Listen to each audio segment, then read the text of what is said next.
Miles de personas están bloqueadas en la gélida frontera entre Bielorrusia y Polonia, en medio del enfrentamiento geopolítico entre ambos países y la creciente tensión entre la Unión Europea y el régimen de Alexander Lukashenko. Atrapados en la zona fronteriza, los migrantes denuncian agresiones en medio del frío, además de dificultades para conseguir agua y comida. Polonia ha acusado a Bielorrusia de utilizar a estas personas como herramienta de presión a la Unión Europea, como arma política. Asegura que es su respuesta a las sanciones contra el régimen autoritario de Lukashenko y las críticas a la brutal represión que ejerce contra la oposición. Según Varsovia, el gobierno de Minsk busca provocar una crisis de refugiados en Europa organizando el movimiento de personas desde Oriente Medio y prometiéndoles un paso seguro a Europa. Polonia, que ha desplegado unos 15.000 efectivos en la frontera, ha sido acusada por su parte de devolver en caliente a los migrantes y con violencia. Miles de personas han tenido que pasar de un lado a otro de la línea fronteriza. Las autoridades polacas aseguran que desde el pasado agosto se han registrado más de 30.000 intentos de cruzar la valla entre ambos países. Lo cuenta la revista 5W, con quien hoy volvemos a recorrer el mundo a distancia. What? ¿Qué? Who? ¿Quién? Where? ¿Dónde? When? ¿Cuándo? Why? ¿Por qué? 5W. Crónicas de larga distancia. Iniciamos nuestro viaje en el que estaremos también acompañados por El Hilo Podcast para analizar los últimos procesos electorales en Nicaragua, Chile y Honduras. Y además estrenamos sección en colaboración con Brigadas de la Paz, en la que hoy hablaremos de Colombia. Con el conflicto entre Bielorrusia y Polonia, que es también una tensión entre Rusia y la Unión Europea, iniciamos nuestro recorrido por el mundo de la mano de 5W. Maribel Izcue es su redactora jefa. Maribel, crudos días. Crudos días, Javier, ¿qué tal? Cuéntanos, ¿qué está pasando en esa frontera? Bueno, es un tema que hemos visto que ha llegado a la portada de los medios y a las televisiones la semana pasada, pero en realidad es una situación que se ha ido gestando desde primavera, ¿no? Ya en junio, las autoridades de Polonia y también de Lituania y de Letonia, que recordemos comparten frontera con Bielorrusia, hablaban de un aumento de las llegadas de personas migrantes a sus fronteras desde el lado bielorruso, ¿no? Lituania dice que entre enero y agosto han entrado de forma irregular unas 4.000 personas, mientras que el año anterior habían sido poco más de 70. Polonia, como decías, tiene desplegados miles de soldados en la frontera y se prepara para construir un muro que sustituya a la alambrada actual. ¿Y por qué está pasando esto ahora? ¿Qué es lo que ha alimentado que se produzca esta situación en una frontera que hasta hace poco no formaba parte de las rutas migratorias más utilizadas? La Unión Europea, con Polonia y con Lituania a la cabeza, dicen que es una situación abiertamente orquestada por Bielorrusia, ¿no? Que el régimen de Lukashenko ha facilitado el viaje a estas personas desde sus países de origen o aquellos en los que se refugiaban, como Líbano, hasta Minsk, hasta la capital bielorrusa, y las ha empujado desde allí a las fronteras comunitarias de Lituania, Letonia y Polonia, precisamente para presionar a Europa, ¿no? Es una estrategia de represalia política, por las sanciones que la Unión Europea impuso a Bielorrusia ya desde el año pasado, cuando Lukashenko ganó unas elecciones que la Unión Europea tachó de fraudulentas, y después por su brutal represión contra la oposición este año y el fraude electoral que comentábamos, ¿no? Bielorrusia es un país que cuenta con Rusia como su gran aliada y esto, evidentemente, ¿no?, alimenta las tensiones entre Rusia y la Unión Europea. Que no son nuevas, ¿no? El resultado es la utilización política de miles de personas, como decíamos, como arma arrojadiza, como arma política, hombres, mujeres y menores que estos días están varados frente a las vallas fronterizas. ¿De dónde proceden? Muchas de estas personas vienen de Irak, un país que, recordemos, vive una profunda crisis política y social, y de ellas buena parte son kurdos iraquíes, ¿no? El autogobierno kurdo calcula que hay unas 8.000 personas varadas en la frontera procedentes del Kurdistán. También hay personas de Yemen, de Afganistán, donde a raíz de la toma de poder de los talibanes el pasado agosto han huido miles de personas, y de Siria, que con 10 años de conflicto a sus espaldas es el país con la mayor población refugiada del mundo. He oído de personas que han viajado a Bielorrusia, igual que antes se viajaba a Turquía y Grecia. La gente busca una vida digna, seguir con sus estudios. Si voy allí y consigo mejorar mi vida, podría retomar mis estudios.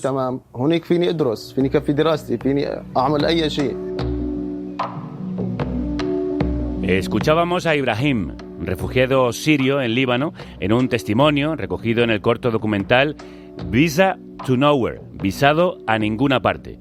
Es un trabajo realizado por el colectivo de periodistas Outriders.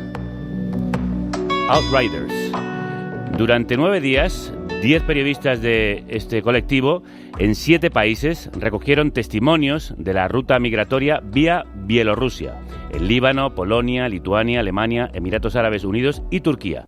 Una de estas periodistas fue Lola García Ajofrín. Lola, crudos días. Hola, buenos días y crudos días.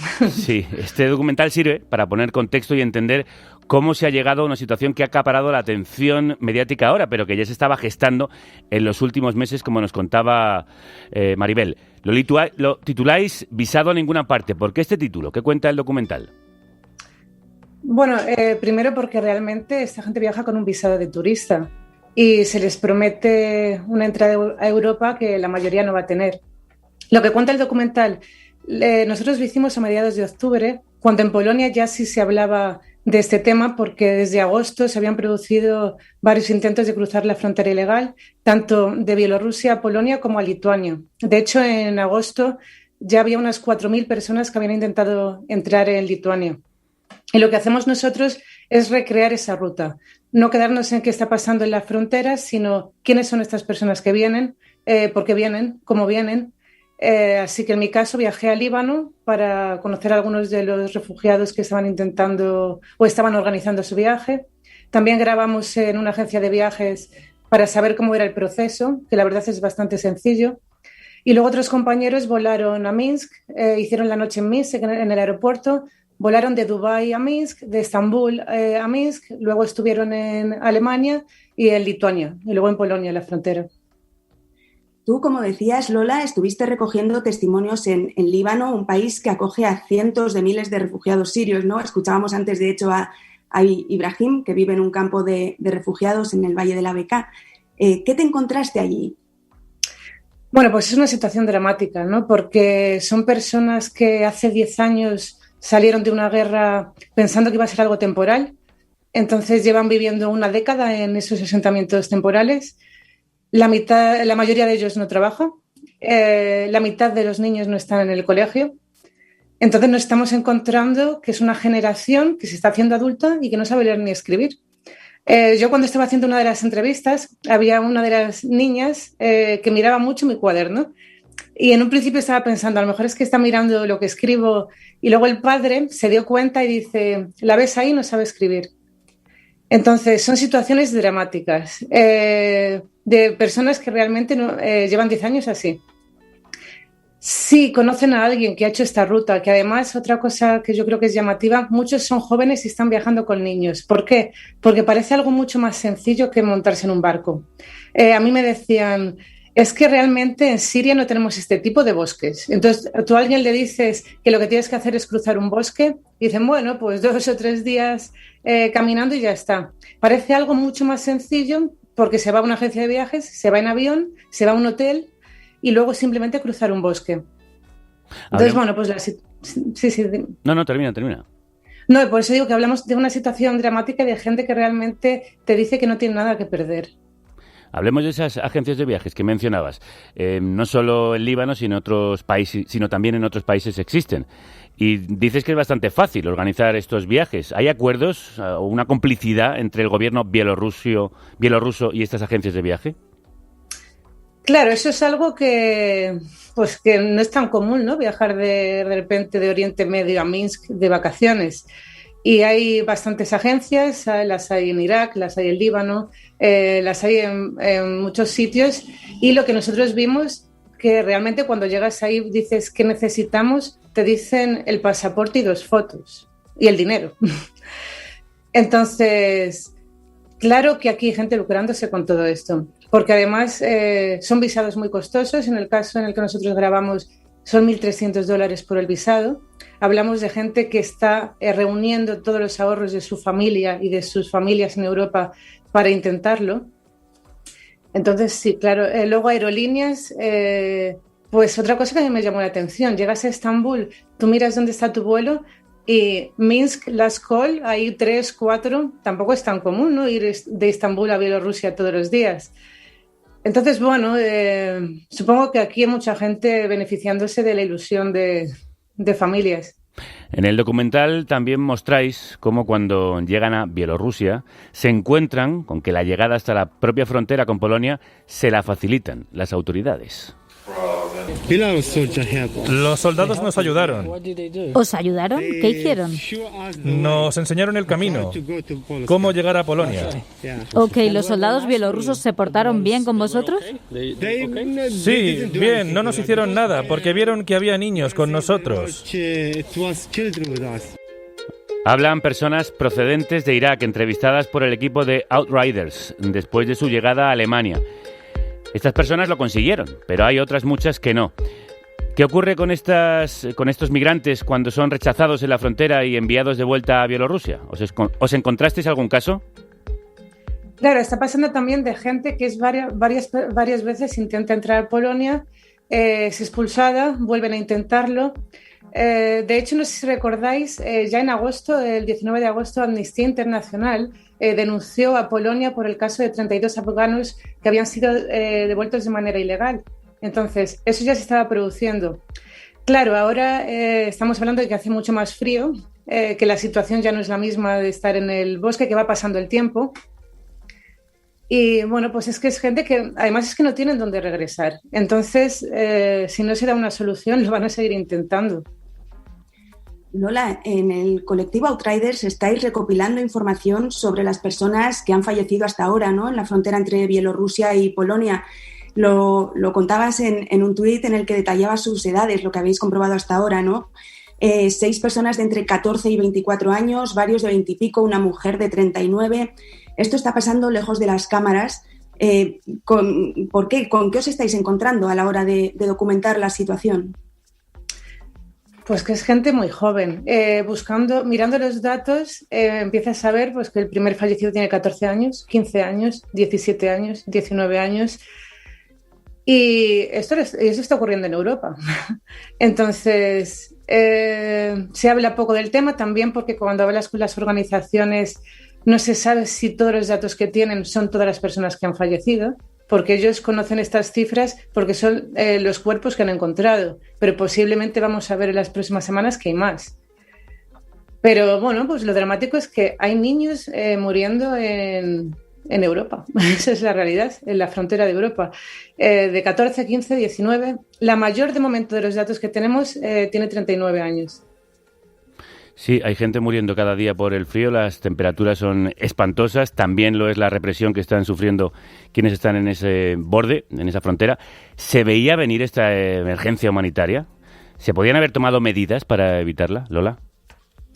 Claro, es llamativo que esto lleva ocurriendo desde agosto y cuando lo hicimos a mediados de octubre, yo diría que muy pocos medios internacionales o casi ninguno hablaban del tema. No sé por qué ahora, puede ser pues eso, porque va pasando el tiempo, hace más frío y la situación es más dramática. ¿Se podría haber evitado? Bueno, yo creo que Europa tiene que replantearse cómo estamos tratando a seres humanos que llegan al continente.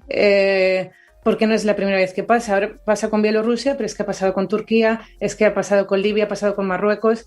Entonces, bueno, podemos culpar a Polonia, que es el malo y no los deja pasar, podemos culpar a Bielorrusia, que es mucho más malo y los hace entrar, pero yo creo que aquí tenemos que reflexionar todos si es normal que haya gente de 14 y 15 años muriendo en un bosque porque no tienen un visado apropiado. Es una reflexión muy importante la que hace aquí Lola García Jofrín, es una de las periodistas que forma parte del colectivo Outriders, que han elaborado este documental, Visa to Nowhere, visado a ninguna parte. Lola, gracias por estar con nosotras. Gracias a vosotros. Sucede tantas veces con las migraciones. Se convierten en un espejo para quien las mira, que no puede ver lo que hay al otro lado, sino su rostro reflejado. La última década en Europa ha sido una confirmación, casi una caricatura de este fenómeno narcisista, de esta crisis existencial, que tiene más que ver con lo que pasa dentro que con lo que pasa fuera. Un espejo que ha sido también una forma de ignorar las muertes en el mar, las violaciones de los derechos humanos en las fronteras y la necesidad urgente de cambiar unas políticas migratorias basadas en la externalización de fronteras que permiten el chantaje de países como Marruecos, Libia o Turquía. Esas son las cosas que Europa debe empezar a mirar. Escuchábamos un fragmento del ensayo El espejo de las migraciones, de Agus Morales, publicado en 5W. Habla de la necesidad de revisar la política de externalización de fronteras de la Unión Europea. ¿Cuándo y por qué publicasteis este ensayo, Maribel? Es un ensayo que en realidad se puede aplicar a lo que está ocurriendo ahora en Bielorrusia, pero se publicó en mayo, después de la entrada de varias miles de personas en Ceuta procedentes de Marruecos en solo 2 días, ¿no? Ocurría cuando, en plena crisis diplomática entre España y Rabat, las autoridades marroquíes decidieron relajar el control de esa frontera. Se dio con Marruecos, se da ahora con Bielorrusia. ¿Ha ocurrido esto en otras fronteras? Sí, bueno, de hecho, el uso de las migraciones como arma política en las fronteras de Europa empieza a ser habitual, ¿no? Ha pasado con Turquía, ocurre con Libia. En este último caso, en el caso libio, esto se refleja sobre todo en la ruta del Mediterráneo central hacia Italia. Hemos hablado con Santi Palacios, fotoperiodista que lleva desde 2013 trabajando sobre migraciones en las distintas fronteras de Europa, y él nos contaba las consecuencias de la externalización de fronteras en lugares como el Mediterráneo central. Es uno de los lugares que la externalización del control de fronteras se salta a la torera todos los principios sobre los que descansan los valores de la Unión Europea, ¿no? En el Mediterráneo central, patrulleras de los mal llamados guardacostas libios, cedidas por la Marina italiana, que dificultan el trabajo, ¿no?, a los barcos de rescate de las ONGs, o incluso, de forma muy habitual, interceptan pateras en aguas internacionales a muchas millas de las aguas libias para devolver a la gente a territorio libio, ¿no? Eso, aparte de ser peligroso, hay un riesgo para la vida durante el momento del rescate, aparte de las formas en las que lo hacen, ¿no? Y ha quedado muy documentado incluso el nivel de violencia que pueden llegar a aplicar, se salta a la torera el derecho internacional. Se saltan el derecho y los principios de la Unión Europea, ¿no? Comenta Santi, hay acciones que se convierten en habituales, como las devoluciones en caliente, que se producen de una forma muy opaca. Es muy difícil de documentar. Cuando nosotros estamos viendo, como ahora, en el caso de la frontera entre Polonia y Bielorrusia, tú enciendes la televisión, la gente pone a comprar el periódico y enseguida ves imágenes que están producidas, controladas y distribuidas por autoridades bielorrusas, y parece, claro, que esto es sencillo de ver y te acercas allí y te lo encuentras. No. Los cruces fronterizos suelen suceder en lugares remotos, complejos, de difícil acceso, donde el control lo tienen las autoridades, donde al periodista le resulta muy complicado trabajar. Y eso hace que sea especialmente difícil documentar las devoluciones en caliente, que además muchas veces se hacen a escondidas, ¿no?, por parte de las autoridades. Dificultades que también encontraron el caso de España y Marruecos. Cuando documentábamos las devoluciones en caliente en 2014 y los años anteriores, resultaba prácticamente imposible. Y cuando conseguimos hacerlo, tuvimos la sensación de que se nos estaba permitiendo hacer, porque por algún motivo a las autoridades debía interesar normalizar una devolución en caliente en los medios de comunicación. En el caso de Libia, llegan a aplicar violencia, han llegado a disparar a una embarcación de una ONG, los mal llamados guardacostas libios. En el caso de Turquía, es extremadamente difícil observar lo que está sucediendo a varias millas de la costa para tratar de esforzarse en hacer estas acciones por la noche y en lugares de difícil acceso. Entonces, sabes a través de los testimonios de quienes las sufren más de lo que puedes observar y de lo que puedes documentar. Como cuenta Santi Palacios, externalizamos el control migratorio en países que violan reiteradamente los derechos humanos y con oscuridad y alevosía actúan en las fronteras. Sobre el uso de los migrantes como arma política habla la experta en migraciones Blanca Garcés. Ante estos chantajes, la Unión Europea se escandaliza. Por un lado, califica la llegada de miles de personas, familias y menores incluidos, como una grave amenaza a la seguridad, y por ello no duda en declararse en guerra, tanto en el tono de sus palabras como en el despliegue de los ejércitos nacionales en frontera. Por otro lado, se ruboriza por el uso indecente y cínico de los refugiados con fines políticos, y responde con contundencia e incluso unión donde no acostumbra a verla, sin darse cuenta de que en el fondo en toda esta historia no es sino víctima de sí misma. Son palabras de la propia Blanca Garcés, investigadora senior del área de migraciones de CIDOB. Blanca, crudos días. Buenos días. La Unión Europea se ha convertido en una víctima de sí misma, dices. ¿Por qué? ¿Cómo ha llegado a esto cuando hablamos de políticas migratorias? Sí, efectivamente, la Unión Europea cae cada vez en este chantaje, y cae en este chantaje porque en el fondo sobrereacciona. No hay cosa que teme más que esas crisis migratorias en las fronteras de la Unión Europea, especialmente desde 2015, y eso hace que sobrereaccione, que caiga, que acepte este chantaje y que además esté dispuesta a cualquier cosa para terminar con esas crisis, que son crisis humanitarias, pero yo no las llamaría crisis migratorias. Estamos hablando de 3.000, 4.000 personas humanitarias. Es gravísimo lo que está pasando en la frontera, pero bueno, no estamos hablando de invasión, no estamos hablando de nada que no sea posible acoger y responder, ya no siguiendo nuestros principios, digamos, morales y éticos, sino básicamente cumpliendo nuestra legalidad. Eso es fundamental. Y luego caemos víctima, o la Unión Europea cae víctima de sí misma, porque en el fondo, como decía muy bien Maribel, esto no es sino la otra cara de las políticas de externalización del control fronterizo, y son las políticas que hemos promovido desde la Unión Europea y los Estados miembros, básicamente presionando a los Estados vecinos para que controlen las fronteras desde fuera. ¿Por qué? Básicamente porque es más fácil evitar las salidas que evitar las llegadas, o que retornarlos una vez ya llegados, y porque además todos estos estados, sin excepción, actúan con mucha mayor impunidad. Por lo tanto, impunidad en las detenciones, en las deportaciones, en fin, en todas esas acciones para contener esos migrantes, mayor impunidad, por lo tanto, más eficiencia en este control de fronteras, con lo cual esas políticas de externalización son efectivas a corto plazo, y además porque en el fondo la Unión Europea y sus Estados miembros no se ponen de acuerdo en una política migratoria, en la regulación de la movilidad, en cómo repartir la responsabilidad entre los Estados miembros. Por lo tanto, es más fácil fundamentar la política migratoria en esa externalización más allá del territorio nacional que pensar en una política migratoria que realmente no solo regule la movilidad, sino organice esta movilidad dentro de la Unión Europea.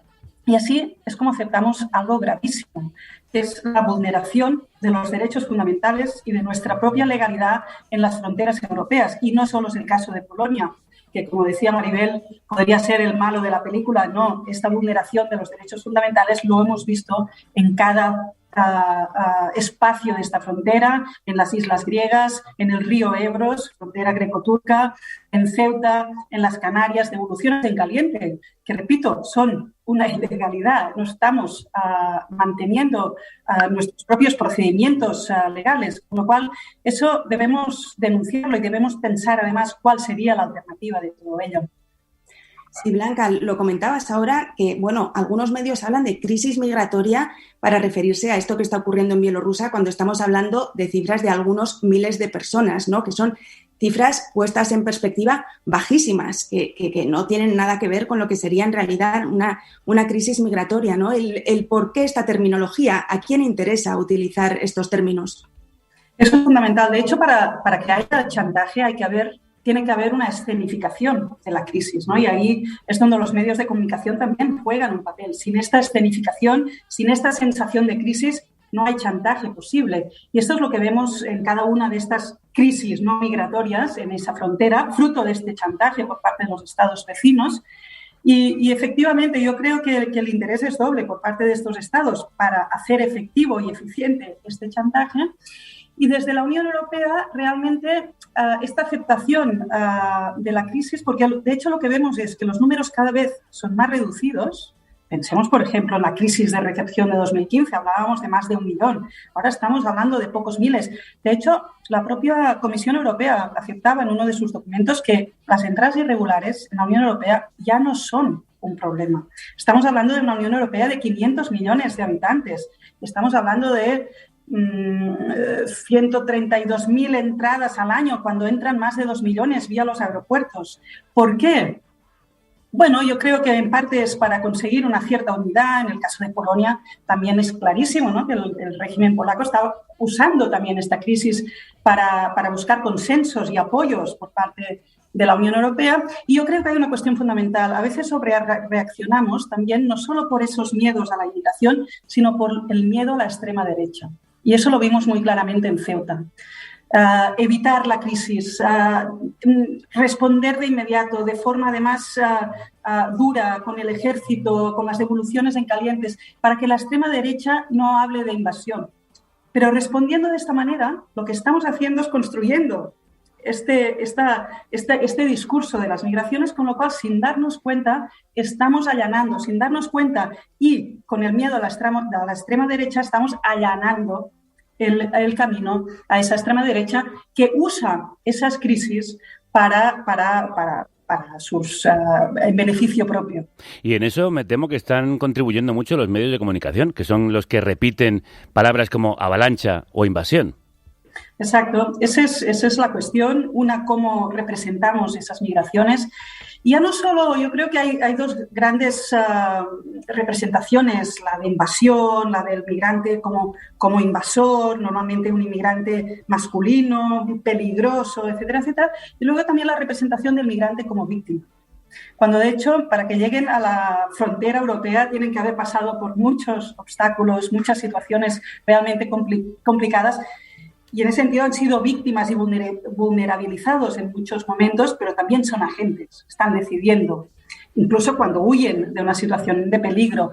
Con lo cual, ahí hay que pensar cómo hablar de todo ello y cómo denunciar, porque al mismo tiempo los medios de comunicación también han sido fundamentales para denunciar lo que está pasando en la frontera, para denunciar y documentar, por ejemplo, las devoluciones en caliente en frontera, pero siempre está esta doble posición que fácilmente, incluso sin darse cuenta y desde una perspectiva crítica, acaban construyendo estas crisis que luego justifican o legitiman esa vulneración de derechos fundamentales.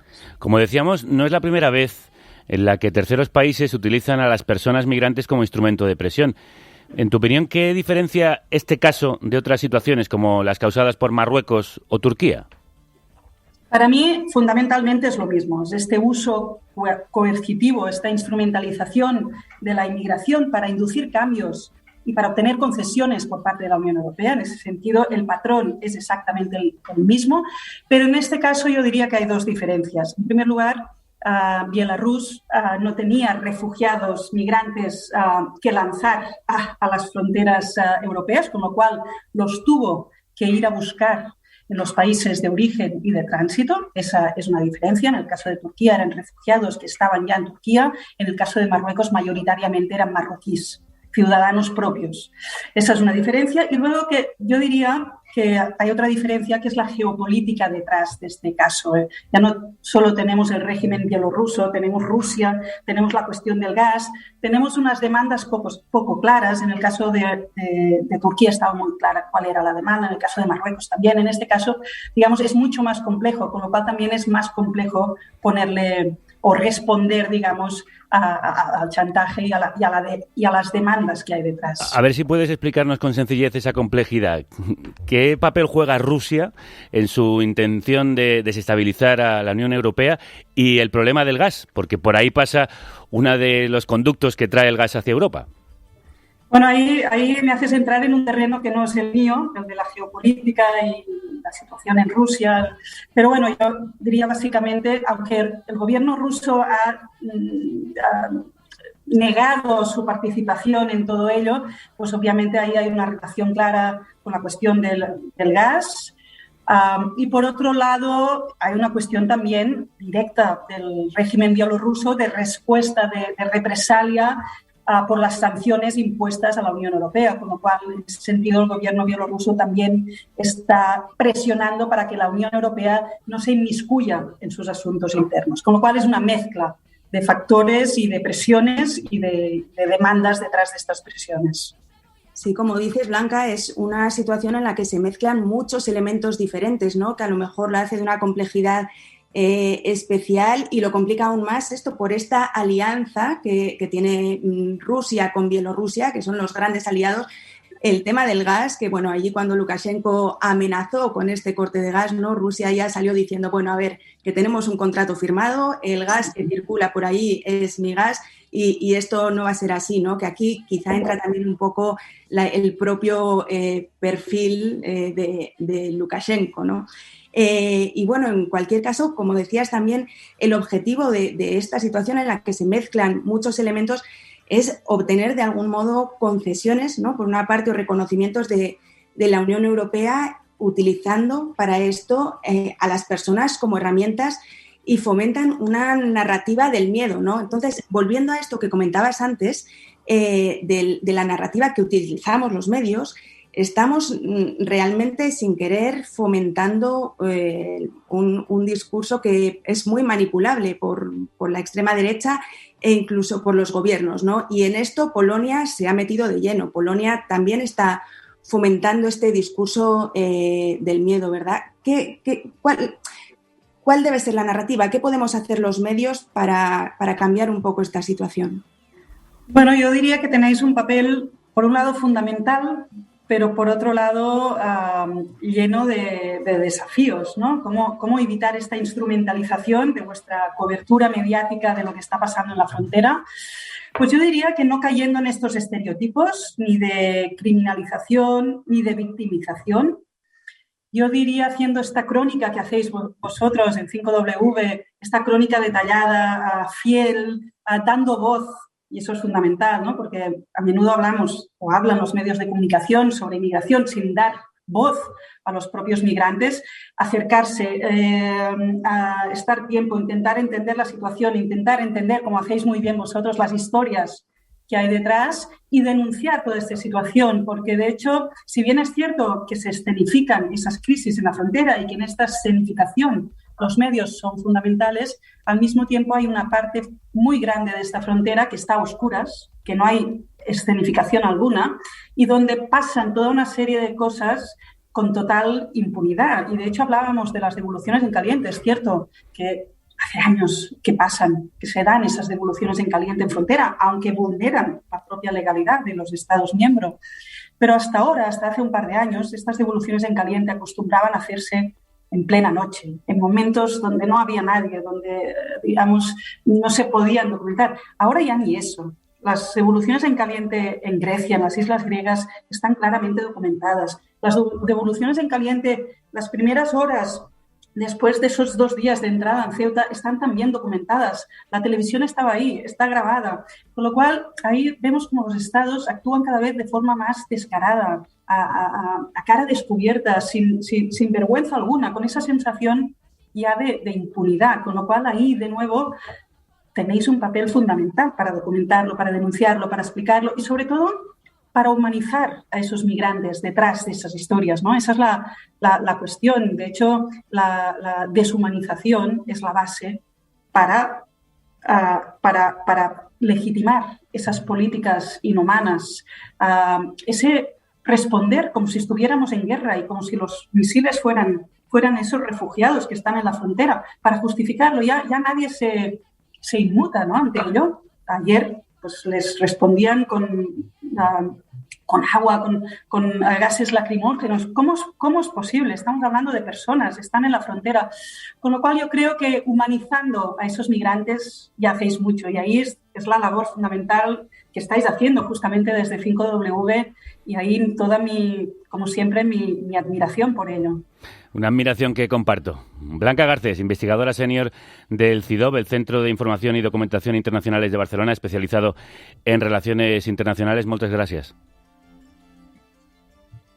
Hemos perdido, me parece, a Blanca en la despedida. Blanca, adiós, gracias. Gracias. Y como decía, me sumo a la admiración y al aplauso de Blanca hacia el trabajo que hace la revista 5W, poniendo contexto, contando lo que sucede, humanizando a aquellas personas tan demonizadas por la prensa generalista. Maribel Izcue es su redactora jefa. Como siempre, muchísimas gracias, un placer y un abrazo. Muchas gracias, Javier.